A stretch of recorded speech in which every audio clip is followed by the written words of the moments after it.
Operation Sindoor എങ്ങനെയും അവസാനിപ്പിക്കാൻ ഇന്ത്യക്കുമേൽ സമ്മർദ്ദം ചെലുത്തണം എന്നാവശ്യപ്പെട്ട് പാകിസ്ഥാൻ അമേരിക്കയുടെ കാല് പിടിച്ച് അപേക്ഷിച്ചതിൻ്റെ തെളിവുകൾ പുറത്ത്. ഒരിക്കൽ കൂടി പാക് സർക്കാരും പാക് സൈന്യവും നാണം കെട്ടതിൻ്റെ രേഖകളാണ് പുറത്തു വന്നിരിക്കുന്നത്. ഒരു തവണയോ രണ്ട് തവണയോ മൂന്ന് തവണയോ അല്ല, 50-ലേറെ തവണയാണ് പാക് ഭരണാധികാരികൾ അമേരിക്കയുടെ കാല് പിടിച്ചത്. അമേരിക്കൻ പ്രസിഡന്റിൻ്റെ അടക്കം കാല് തിരുമ്മി കണ്ണീരുകൊണ്ട കാൽപാദങ്ങൾ കഴുകി ഇന്ത്യയെ എങ്ങനെയും വെടിനിർത്താൻ പ്രേരിപ്പിക്കണമെന്നാവശ്യപ്പെട്ട് വലിയ വാഗ്ദാനങ്ങൾ അമേരിക്കയ്ക്ക് നൽകുകയും ചെയ്തതിൻ്റെ തെളിവുകളാണ് ഇപ്പോൾ പുറത്തു വന്നിരിക്കുന്നത്. മറ്റൊന്നുമല്ല, ഇത് സംബന്ധിച്ച് ഈ പാകിസ്ഥാൻ ഇത്തരത്തിൽ പ്രവർത്തിച്ചു എന്നുള്ളതിൻ്റെ തെളിവ് അമേരിക്കൻ വിദേശ ഏജന്റ് രജിസ്ട്രേഷൻ ആക്ട് പ്രകാരം, അതായത് American foreigners agent registration act പ്രകാരം സമർപ്പിച്ച രേഖകളിലാണ് ഈ വിവരങ്ങൾ വ്യക്തമാക്കപ്പെടുന്നത്. ഇതിൻ്റെ തെളിവുകൾ പുറത്തു വരുന്നത് അതിലൂടെ. ഈ അമേരിക്ക പാകിസ്ഥാന് വേണ്ടി ഇന്ത്യക്ക് മേൽ സമ്മർദ്ദം ചെലുത്തി ഓപ്പറേഷൻ സിന്ദൂർ അവസാനിപ്പിച്ചാൽ പാകിസ്ഥാൻ്റെ വാതിലുകൾ അമേരിക്കയ്ക്കായിട്ട് മലർക്കെ തുറന്നുകൊടുക്കും. പാകിസ്ഥാനിലെ അപൂർവ ധാതു സമ്പത്ത് സമ്പൂർണമായിട്ടും അമേരിക്കയ്ക്ക് അടിയറ വയ്ക്കാം. പാകിസ്ഥാനിൽ നിർബാധം അമേരിക്കയ്ക്ക് എന്തും ചെയ്യാം. പാകിസ്ഥാനെ എങ്ങനെയും ഉപയോഗപ്പെടുത്താം. ഈ വാഗ്ദാനങ്ങളാണ് പാക് ഭരണകൂടം അമേരിക്കയ്ക്ക് മുന്നിൽ വെച്ചത്. മാത്രമല്ല, പാക് പ്രതിരോധ ഉദ്യോഗസ്ഥരും നയതന്ത്രജ്ഞരും ഫോണിലൂടെയും ഇമെയിലിലൂടെയും US ഉന്നതരുമായിട്ട് നിരന്തരം ബന്ധപ്പെട്ടതിൻ്റെ തെളിവുകളും രേഖകളും ഇതോടൊപ്പം പുറത്തു വന്നിരിക്കുന്നു. ഇതുമാത്രമല്ല, കഴിഞ്ഞ ദിവസം പാകിസ്ഥാൻ്റെ പ്രതിരോധ മന്ത്രി ആസിഫ് ഖ്വാജ, അദ്ദേഹം പാകിസ്ഥാനിൽ ജനങ്ങളോട് സംസാരിക്കുമ്പോൾ, മാധ്യമങ്ങളോട് സംസാരിക്കുമ്പോൾ ഒക്കെ പറഞ്ഞ ഒരു കാര്യമുണ്ട്. 6 മാസത്തിനകം IMFൻ്റെ സഹായം ഞങ്ങൾ വേണ്ടെന്ന് വയ്ക്കും. കാരണം ഈ 6 മാസത്തിനുള്ളിൽ പാകിസ്ഥാൻ സ്വന്തമായി വികസിപ്പിച്ച നിർമ്മിച്ച പോർ വിമാനങ്ങൾ വിപണിയിലേക്ക് വരികയാണ്. അത് വിൽക്കാനായിട്ട് അത് വിപണിയിൽ എത്തുന്നതോടുകൂടി ലോകരാഷ്ട്രങ്ങൾ ക്യൂ നിന്ന് പാകിസ്ഥാനിൽ നിന്ന് അത് വാങ്ങിക്കൊണ്ടുപോകും. അതോടുകൂടി വലിയ വരുമാനം പാകിസ്ഥാനിലേക്ക് വരും. നമുക്ക് IMFൻ്റെ കടം മുഴുവനും തീർക്കാം, IMFനെ ഒഴിവാക്കാം എന്നൊക്കെയാണ് ഈ പാക് പ്രതിരോധ മന്ത്രി ആ പാവപ്പെട്ട ജനതയോട്, തിരിച്ചറിവില്ലാത്ത, വേണ്ടത്ര വിദ്യാഭ്യാസമില്ലാത്ത സ്വന്തം ജനതയ്ക്ക് മുന്നിൽ പറഞ്ഞതാണ് ഇതൊക്കെ. പാക് സൈന്യം ഉൾപ്പെടെ ഇത് പ്രചരിപ്പിച്ചുകൊണ്ടിരിക്കുകയാണ്. നമുക്കറിയാം, പാകിസ്ഥാന് സ്വന്തമായിട്ട് യാതൊന്നുമില്ല. അമേരിക്കയുടെയും ചൈനയുടെയും 5ാം തലമുറയിൽപ്പെട്ട വിമാനങ്ങൾ, പോർ വിമാനങ്ങൾ പാകിസ്ഥാൻ വലിയ വില കൊടുത്ത് വാങ്ങി ഈ ഓപ്പറേഷൻ സിന്ദൂരിൽ ഇന്ത്യയുടെ നടപടിയെ ചെറുക്കാനായിട്ട് ഉപയോഗിച്ചപ്പോൾ അവയ്ക്ക് എന്താണ് സംഭവിച്ചതെന്ന് ഉപഗ്രഹ ചിത്രങ്ങൾ അടക്കമുള്ള തെളിവുകൾ പുറത്തു വന്നതാണ്. എന്നിട്ടും വീരവാദത്തിന് കുറവില്ല. പാക് ജനതയെ പറ്റിക്കാൻ, അവരെ വഞ്ചിക്കാൻ ഒരു മടിയുമില്ലാത്ത ഭരണകൂടമാണ് പാകിസ്ഥാനിൽ ഭരിക്കുന്നതെന്ന് ഒരിക്കൽ കൂടി വ്യക്തമാവുകയാണ്. ഈ അമേരിക്ക പാകിസ്ഥാന് വേണ്ടി ഇന്ത്യക്ക് മേൽ സമ്മർദ്ദം ചെലുത്താൻ തുനിഞ്ഞിറങ്ങിയെങ്കിലും ഒരു കാരണവശാലും അത് നടക്കില്ല എന്ന് പറഞ്ഞ് അമേരിക്കയെ ഇന്ത്യൻ നയതന്ത്ര വിദേശകാര്യ വകുപ്പ് മടക്കുന്നത് നമുക്ക് അറിയാം. ആ കാഴ്ച നമ്മൾ കണ്ടതാണ്. ഒടുവിൽ പാകിസ്ഥാൻ ഗതികെട്ട് നിലവിളിച്ചുകൊണ്ട് പാകിസ്ഥാൻ്റെ DGMO, director general of military operations, ഇന്ത്യയുടെ കാൽക്കൽ വീഴുന്ന കാഴ്ചയും നമ്മൾ കണ്ടു.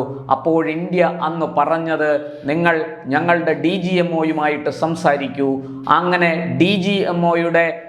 DGMOയുമായിട്ട് ചർച്ച നടത്തി വേണം ഇക്കാര്യത്തിൽ തീരുമാനമെടുക്കാൻ, ഞങ്ങൾ സർക്കാർ ഇതിലൊന്നും ഇടപെടില്ല എന്ന ഒരു നിലപാടാണ് കേന്ദ്ര ഗവൺമെൻറ്റും നമ്മുടെ വിദേശകാര്യ വകുപ്പും സ്വീകരിച്ചത്.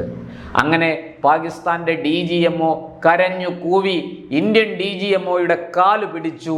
താൽക്കാലികമായിട്ട് ഓപ്പറേഷൻ സിന്ദൂർ നമ്മൾ അവസാനിപ്പിച്ചു.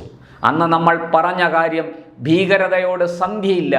ഇനിയും ഭീകരത പ്രോത്സാഹിപ്പിക്കാനാണ് ശ്രമിക്കുന്നതെങ്കിൽ, ഇന്ത്യയെ അസ്ഥിരപ്പെടുത്താൻ ചെറിയ ഒരു നീക്കമെങ്കിലും പാകിസ്ഥാൻ നടത്തുമെങ്കിൽ, ഭീകരതയെ ഉപയോഗിച്ച് ഇന്ത്യക്ക് തലവേദന ഉണ്ടാക്കാൻ ചെറിയൊരു നീക്കമെങ്കിലും നടത്തിയാൽ ഓപ്പറേഷൻ സിന്ദൂർ പുനരാരംഭിക്കും.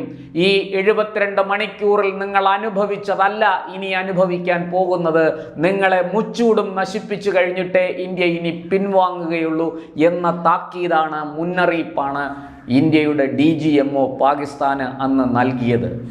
കേവലം 72 മണിക്കൂറുകൾ കൊണ്ട് പാകിസ്ഥാനിലെ ലക്ഷ്യമിട്ട 9 ഭീകര പരിശീലന കേന്ദ്രങ്ങളും ഇന്ത്യ തകർത്തു. ഇന്ത്യൻ വ്യോമസേനയ്ക്ക് മിനിറ്റുകൾ മാത്രം, ഏതാണ്ട് 26 മിനിറ്റിനുള്ളിൽ ആക്രമണങ്ങൾ സമ്പൂർണമായിട്ടും നടത്തി ഈ പറഞ്ഞ ഭീകര പരിശീലന കേന്ദ്രങ്ങളെ മുച്ചൂടും നശിപ്പിച്ചു. കല്ലിന്മേൽ കല്ലില്ലാതെ ഈ ഭീകര പരിശീലന കേന്ദ്രം 9 എണ്ണം നശിപ്പിച്ച വാർത്ത നമ്മൾ തന്നെ എത്രയോ തവണ ചർച്ച ചെയ്തതാണ്. അതിനെ തുടർന്ന് തിരിച്ചടിക്ക് മുതിർന്ന പാകിസ്ഥാന് ഇന്ത്യയുടെ വ്യോമ പ്രതിരോധ സംവിധാനം ചുട്ട മറുപടി നൽകി. നിയന്ത്രണ രേഖയ്ക്ക് അപ്പുറത്ത് വെച്ച് തന്നെ പോർ വിമാനങ്ങളും മിസൈലുകളും ഡ്രോണുകളും ചെറിയ റോക്കറ്റുകളും ഒക്കെ തച്ച് തകർക്കുന്ന കാഴ്ച ലോകം കണ്ടതാണ്. ഈ പറഞ്ഞ അമേരിക്കയിൽ നിന്നും ചൈനയിൽ നിന്നുമൊക്കെ വലിയ വില കൊടുത്ത് വാങ്ങിച്ച ഈ വിമാനങ്ങൾ, പോർ വിമാനങ്ങൾ, 4ാം തലമുറയിൽപ്പെട്ട വിമാനങ്ങൾ, 5ാം തലമുറയിൽപ്പെട്ടത് എന്ന് പാകിസ്ഥാൻ പറയുന്ന വിമാനങ്ങൾ, അതൊക്കെ അങ്ങനെ തന്നെയാണോ എന്ന് പോലും സംശയമുണ്ട്. ആ വിമാനങ്ങളൊക്കെ നിയന്ത്രണ രേഖയ്ക്ക് അപ്പുറത്ത് തകർന്നു വീഴുന്ന കാഴ്ച നമ്മൾ മാത്രമല്ല ലോകം മുഴുവനും കണ്ടു. ഇതിൻ്റെ ഉപഗ്രഹ ചിത്രങ്ങൾ ഇന്ന് സോഷ്യൽ മീഡിയയിൽ പോലും ട്രെൻഡായി വൈറലായി മാറിയിരിക്കുകയാണ്. എന്നാൽ ഇതൊന്നും സമ്മതിക്കാൻ പാകിസ്ഥാൻ തയ്യാറല്ല. അവരെ സംബന്ധിച്ചിടത്തോളം യുദ്ധത്തിൽ ഇന്ത്യ തോറ്റു, ഇന്ത്യ പാകിസ്ഥാന്റെ കാല് പിടിച്ചു എന്നൊക്കെയാണ് പറയുന്നത്. നോക്കൂ, പാകിസ്ഥാന്റെ പ്രധാനമന്ത്രി ഷഹബാസ് ഷെറീഫ് തന്നെ പറഞ്ഞു, ഞാൻ രാത്രി ഉറങ്ങുകയായിരുന്നു, അന്ന് രാവിലെ 4 മണിക്കും 5 മണിക്കും ഇടയിൽ ഇന്ത്യയെ ആക്രമിക്കാൻ പാക് സൈന്യം തയ്യാറെടുത്തിരിക്കുന്നു, പാക് വ്യോമസേന തയ്യാറെടുത്തിരുന്നു. എന്നാൽ രാത്രി 1നും 2നും ഇടയ്ക്ക് ഇന്ത്യൻ വ്യോമസേന കനത്ത നാശമാണ് പാകിസ്ഥാനിൽ വിതച്ചത്. ഞങ്ങളുടെ നൂർഖാൻ എന്ന വ്യോമത്താവളം പോലും നശിപ്പിക്കപ്പെട്ടു. അതുമാത്രമല്ല, ഞങ്ങൾ അതീവ രഹസ്യമായി സൂക്ഷിച്ചിരുന്ന ആണവ കേന്ദ്രം, അതുപോലും അതിൻ്റെ സമീപത്ത് പോലും ഇന്ത്യയുടെ മിസൈൽ എത്തി.